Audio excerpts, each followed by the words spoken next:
Hello, hi guys! Magandang hapon sa inyong lahat. This is Chin Rodriguez from my Asugari channel.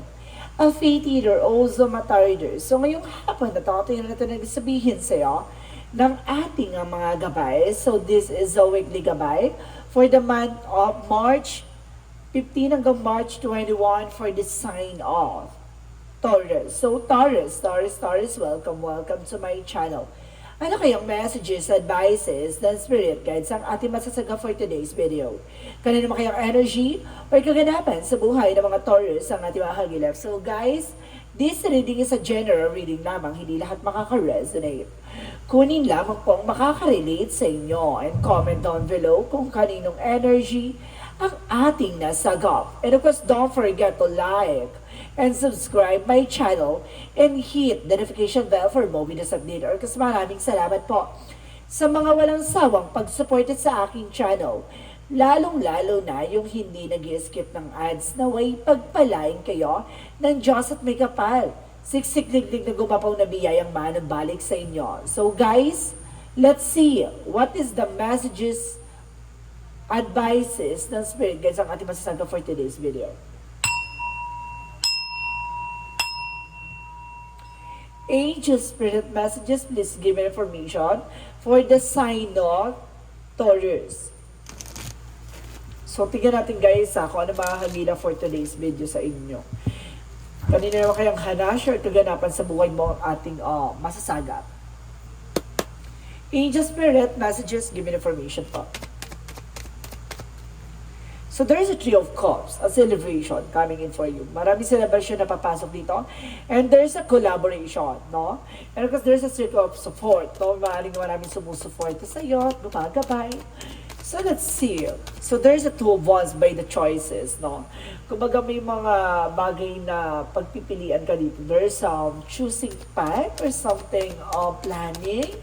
So let's see. And because there's an Eight of Wands, so fast communication and fast moment. And there's a travel, guys. No, talagang there's a something na kumbaga may movement na magaganap dito. No, kumbaga there's an actions. And because there's a messages and email. And because there's a lot of communications. And because there's a Nine of Swords by anxieties and because sleepless night. So some of you guys, no, kumbaga nag-overthink or something nagkakaroon ng anxiety or sleepless night because of being paranoid. So let's see. Additional messages. So there is the Ten of Cups by happiness. There is a happiness inside here na sinasabi na may kaligayahan ka at magdadala sa iyo talaga to ng excitement, fulfillment. And it is something, a joy. No? So let's see additional messages. And of course, there is a tower moment for a major changes. No? Kumbaga may mga bagay na magbabago, may mga bagay na magaganap, may mga bagay na maayos, or may mga bagay na masisira. Mag-ingat. So let's see what is the Three of Cups. A Four of Wands. Wow, a celebration. Double clarification with the Three of Cups is a celebration. And the Four of Cups is the twin flame energy. And of course, some homecoming, celebration, family gathering. No, there's an information talaga, there's a celebration coming in. So let's see, what is the Two of Wands? The Two of Wands represent the justice. Wow, justisya, no? Kumbaga, justice will be served. Makukuha mo what you deserve, no? So, you need to choose. And there's a first step. So let's see. And there's a strength card for a confidence, no? Kumbaga may mga bagay dito na magaganap na kailangan may kumpiyansa ka sa ginagawa mo or sa sarili mo, no? There's a rapid changes, no? May mga pagbabago na magaganap dito at may mga biglaang eksena na kailangan mong maging matatag at maging malakas, no? So let's see what is the Knight of Swords. There's a Three of Pentacles, collaboration. So there's an information dito. So for learning and of course for your work, no? And of course a collaboration with your person and of course collaboration with the teamwork. So there's an information na you're feeling stressed. No? You're feeling tired dyan sa trabaho mo. So baka marami ka ng iniisip or worries dyan. And the Ten of Cups is the Ten of Swords. Wow! a backstab, a betrayal, a painful ending. So may mga bagay na matatapos na. No, matatapos na yung mga nagbibigay sa'yo ng sakit at kirot. Nagbibigay ng pighati sa'yo. No? Ibig sabihin dito may mga impostor or may mga nakaraan dito na parang sinaksak ka sa likod na parang diba, traiduran talaga. Pero there is an happiness coming in. So let's see what is the tower moment. For the Hermit card, there's a soul searching. So enlightenment. So ibig sabihin dito may mga bagay na maglilinaw sa iyo about sa spirituality. No? Kumbaga may mga bagay na pagbabago na magaganap na unti-unti mo nang nauunawaan. No? Unti-unti mo na naliliwalagan na may mga bagay na inaalis sa iyo or may mga bagay na nasisira kasi may ibig sabihin. No? So let's see what is the Three of Cups and the Four of Wands. So there's a Three of Wands. So waiting for a result or waiting for a shift. May mga bagay na parating na ang resulta.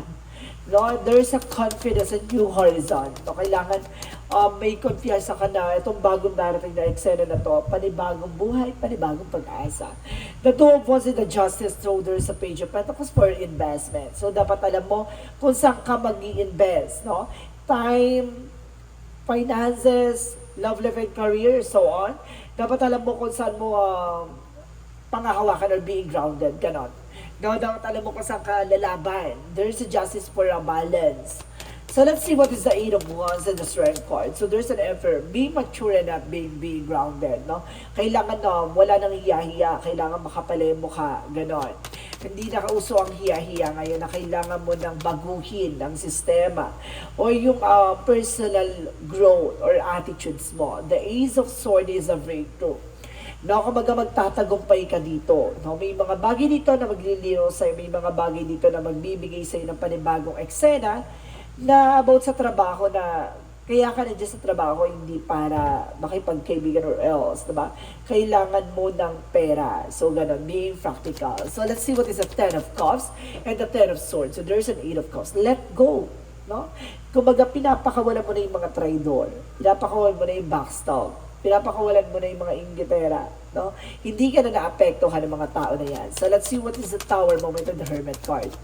And because there is a Two of Swords by decision, no? Kumbaga nagkakaroon dito na indecision kasi may mga bagay na pagbabago na hindi mo naman talaga ay akalaing magaganap, no? The Hermit card is inner guidance, no? Kumbaga sinasabi dito, lagi mong pakikinggan ang iyong inner voice, yung mga gabay mo, kasi yan ang magtuturo sa'yo at magtutulong sa'yo, no? Mapunta ka sa magandang landasin. So, pinaka-outcome is the Knight of Wands, no? For slow and steady. Maging kalmado, huwag ka masyadong agresibo. And of course, there is an information with the Two of Cups by a partnership. So, ba ibig sabihin dito, dapat marunong ka makisama, marunong ka makibagay, no? Sa pagdating sa partnership ng iyong person, and there's a mutual attraction or mutual feelings na kailangan marunong ka na makipag-coordinate. So, let's see.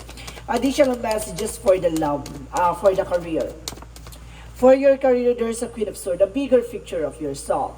Na dapat nakikita mo yung sarili mo, because marunong ka dapat. There's a clear boundaries. Dapat alam mo yung mga bagay na puputulin mo at may mga bagay na iaalis mo. No? And there's a Star with a wish fulfillment. So, unti-unti na matutupad yung mga pangarap mo pagdating sa career. So, let's see what is additional messages for love life. Sa love life mo, there is a Knight of Cups. Wow, there's an offer.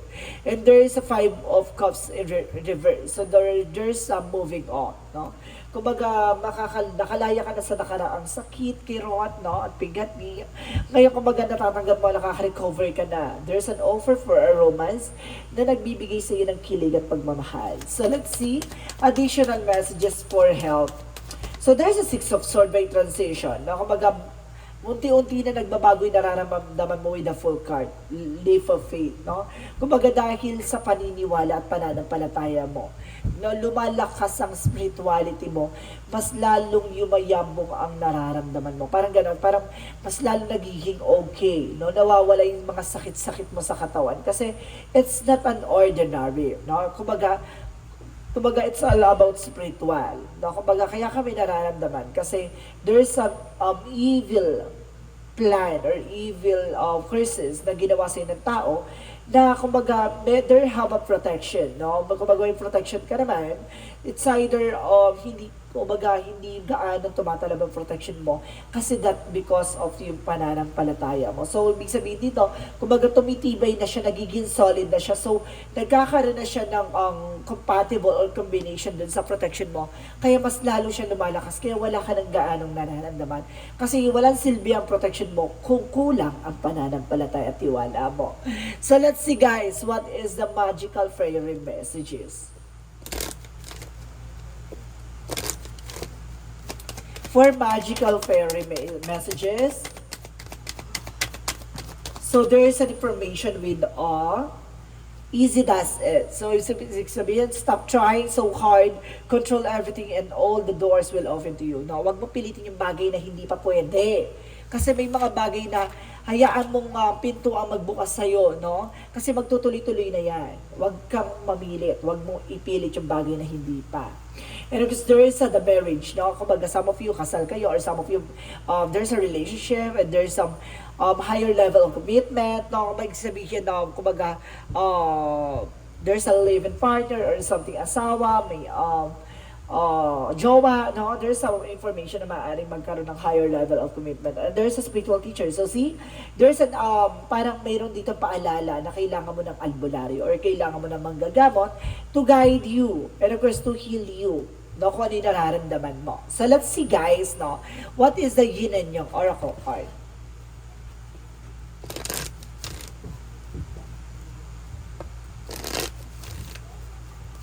So let's see what is the yin and yang oracle card.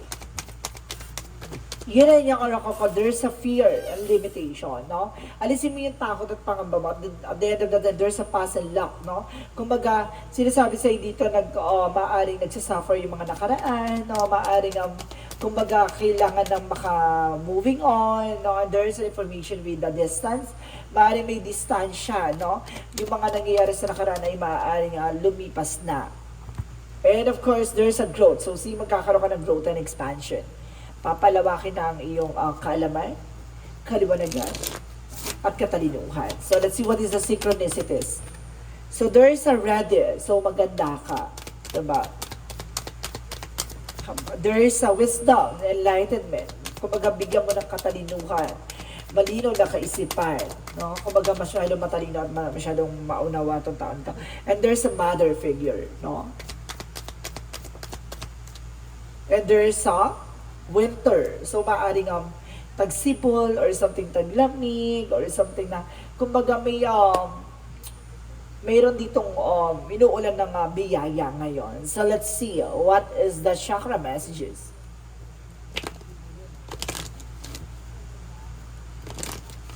So, let's see what is the chakra messages. So, there's a completion. Huwag mong hayaan mahuli ang lahat. And there's an information with the growth. Magkakaroon ka talaga ng growth and expansion. And there's in peace. So, see, may maharang kasi may traitor. No, there is a backstab. Mag-ingat kasi mayroong maharang dito sa eksena mo. And there's a gossip. Maraming marites, maraming chismosa. Be aware. Ikaw ang pulutan nila. Diba? So, let's see what is Archangel Michael messages. Archangel Michael messages is that you created the situation and you have the power to change it. Na ikaw yung naglagay sa sitwasyon mo, ikaw din makakagawa na para makalis ka sa sitwasyon mo. And as Archangel Michael to help you from your situation. Hindi ka ng gabay ka Archangel Michael para makalis ka sa situation mo. And there's a guided and protected. So, see? Kumbaga, ginagawayan ka at pinoproteksyonan ka.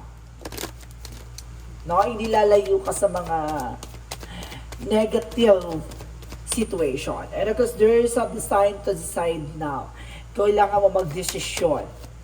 No? Kung ano talaga yung gusto ng puso mo, yung nararamdaman mo. And there is a counseling. No?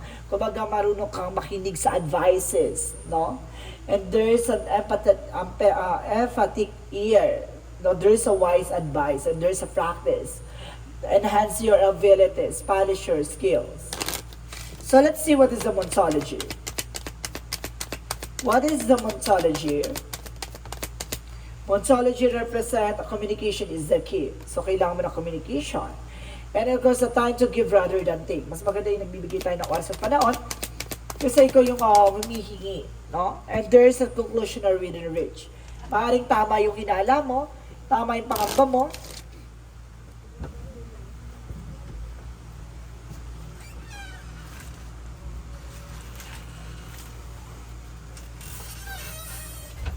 So let's see.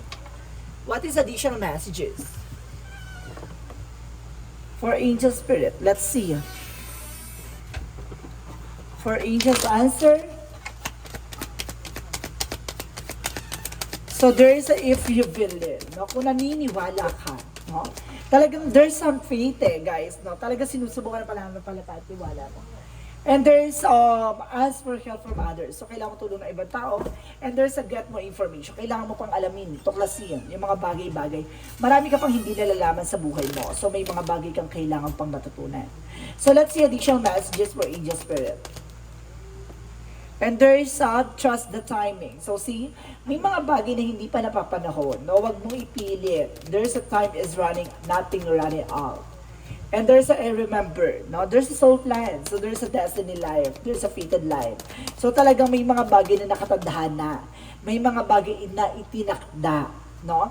And there's a deformation with a water your garden. So there's a rest. So kailangan mo ipahinga yan, no? Kung hayaan mo siyang mag-fulfill it naturally, ganon. So hayaan mo siyang mangyari.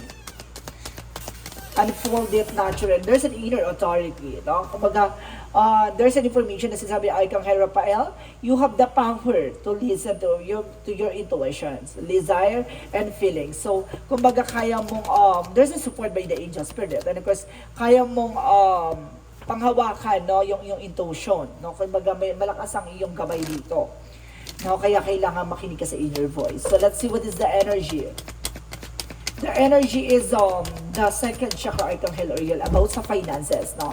Ginagabayan ka dito ng ating Archangel Uriel about sa finances. There's a community, no? Kumbaga, there's a possible na, kumbaga, there's a socialize or something, communication, collaboration. There's a lot of circle of friends. No? There's a man of holding a heart. So, maaaring ikaw ay may hawak ng puso ng tao na mahal mo or maaaring ikaw yung kumbaga yung puso mo may hawak ng ibang tao, no? Or may taong minamahal ka. So let's see. And because there is an information with a denial, no? Kumbaga i-acknowledge mo yung fear, palitan mo yan ng awareness. And because there is an indecision, may mga bagay dito na nahihirapan ka pang ipag-decision ngayon. Nagkakaroon ka pa na something doubt. And of course, there is a death card, no? There's an ending and in your beginning. May mga bagay na matatapos at maaaring magsisimula ang panibagong chapter. So let's see. What is the romance angels? Pagdating sa relasyon, so there's sinasabi dito, there's a let your friends help you. And of course, a healing family issue. Maaaring gumaling na sa anumang uri ng pag-aaway, no? Pagdating sa pamilya. So maaaring unti-unti na mag-heal. No? So let's see. Additional messages for angel spirit. So there's full moon fire, happiness and commutations by enjoy. And of course there's orange by changes. No? May mga pagbabago magaganap sa buhay mo. No? May mga bagay na kumbaga may mga pagbabago. And there's a support by angel spirit.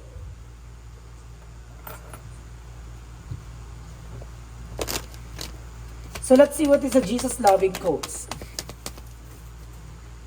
Heal the sick that they're in and say unto them, the King of God is coming to you. So see, pagagalingin ni Jesus kung ano man yung uri ng karamdaman na nararamdaman mo, kung ano man yung sakit na pighati, yung mga pinagdadaanan mo, maaaring na, kumbaga maaaring pagalingin niya muna bago ka dumating sa isang bagay na kailangan maging handa ka. Ganon.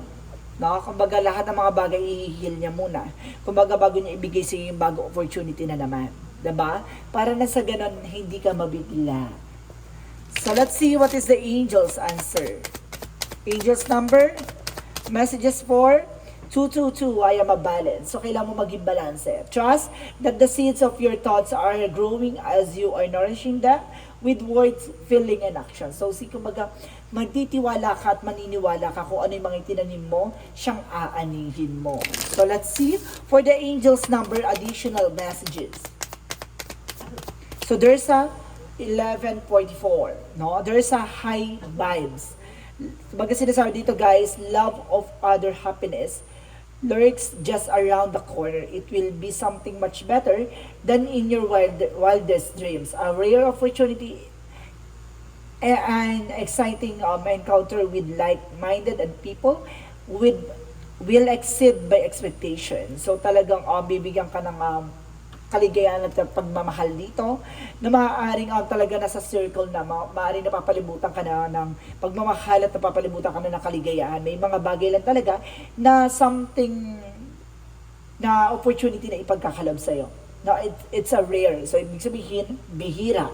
At maaaring ito ay kakaiba sa lahat. So, let's see, what is the messages of life? Messages of life represents step by step. I told you so. Talagang, kumbaga, kailangan pagdaanan, kumbaga, dahan-dahan lang, hinahinahon, kalmado dapat.